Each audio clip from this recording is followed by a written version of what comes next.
Hi, this is Kevin C. Mason from Jack Monkey Games, and today we're going to be talking about critical failures.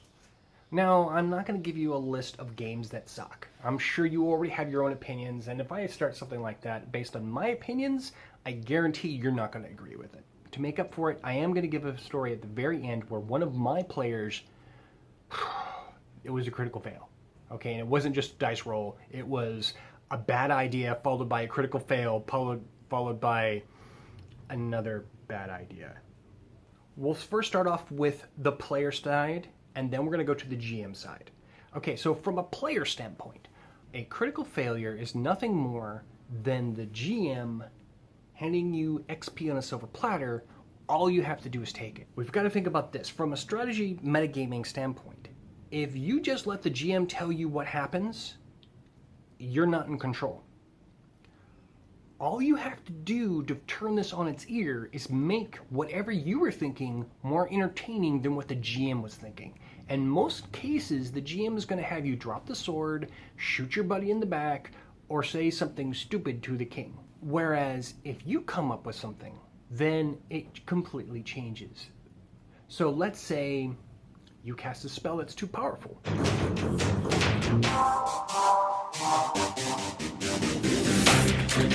When that happens, if you talk about how you lost control of the spell and you start shooting fire into the sky and start screaming, "My biscuits are burning, my biscuits are burning," the GM's going to laugh at that and go with it. He's not going to be summoning a Balrog on your ass. It's a lot better than what could happen. Go for the devils that you know. Let's say it's a social situation and you go and you're trying to convince a king to give you soldiers. You did a critical fail. Belch in the king's face. It's a lot better than, maybe offending the king and, off with his head. Or maybe it might be more entertaining where you say, "Hey, she's hot. Who's that? Your wife?" Situations like that, you're in control and you can get XP for it. So turn these situations on their ear from just a failure to an opportunity to get some XP.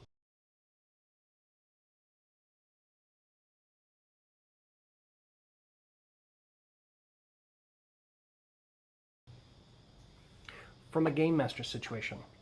Now, critical failures, they happen. And I tell you, there are very few times that I would allow the story to stop due to a critical failure.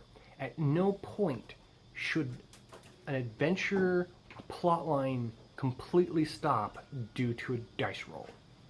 So what you want to think of is what are the consequences, long-term consequences of these dice rolls. So think about this. How can you turn a critical failure into a role-playing situation? Just like in the player situation, think of terms of asking the player, "Hey, what happens when you critical fail?" So let's say they're swinging a sword. Say, "So tell me how this critical fail happens." Most likely, they're going to come up with something pretty entertaining, especially if they watch the beginning of this video. Think of, crazy things that happen when a spell misfires. Okay, instead of saying the spell doesn't cast, maybe it starts spewing flowers everywhere. Maybe it is, they turn purple for a day. Something weird, something that might be funny, something that could create more role-playing situations.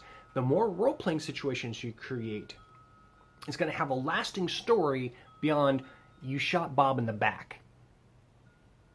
You want to think in terms of what can add to the story, not take away. Because the dice mechanics aren't designed to take away from the story. So why do we keep on using it that way? Okay, as promised, here's the story.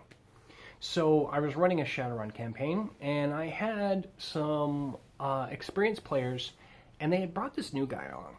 Now, the new guy was talking about how he was very familiar with role-playing, so I was like, okay, and he wanted to create a physical adept. Now, for those people unfamiliar, physical adepts are kind of like the monk in Shadowrun, okay? They've got all kinds of physical powers, and this guy was supposed to be pretty badass. In fact, stat-wise, he was pretty badass. He was an orc, he was strong, add the fact that he had been working out, kind of an Iron Fist kind of guy. So he put all his power into his punches, and this guy could do a lot of damage. Okay, he could take out most characters with a single punch. Scary guy. So the adventure is that they were supposed to land on an island and sneak into a compound. What had happened is that they had used a stealth craft to fly in, and then their employer was going to drop them off in the middle of the ocean, and then they would inflate a raft and then swim to shore, all while not being detected because the aircraft was stealthed. Gotcha. So, as a GM, that part is kind of boring. It sounds kind of cool, but from a role-playing standpoint, it's kind of boring. So I figured I'm going to throw a shark in there. Okay, just a simple shark. I figured that what they're going to do is that they're going to shoot it a couple times and be done with it. And maybe if they're not thinking clearly, the muzzle flare might get some attention. They may have to make a roll or something like that. So in Shadowrun, there's what is called a torpedo shark. And what a torpedo shark, take 20,000 leagues beneath the sea and make it a shark. Okay, so you've got this thing that basically swims at really, really high velocities and capsizes boats, and then it eats you. Well, here's what happens. I start sending the shark after them, and the guys were thinking, wait, if we start using our guns, they might catch us. The mage is thinking, I could cast a spell, but I think it's resistant to magic. So the physical adept goes, I got an idea. So I'm expecting a one punch, guy's got to punch a shark and be done with it. He says, I'm going to headbutt the shark. Think about that for just a second. He wants to headbutt a shark. As a GM, I thought, okay. Of all his arsenal, he decided he was going to headbutt the shark. He goes to headbutt the shark, and he rolls a critical failure.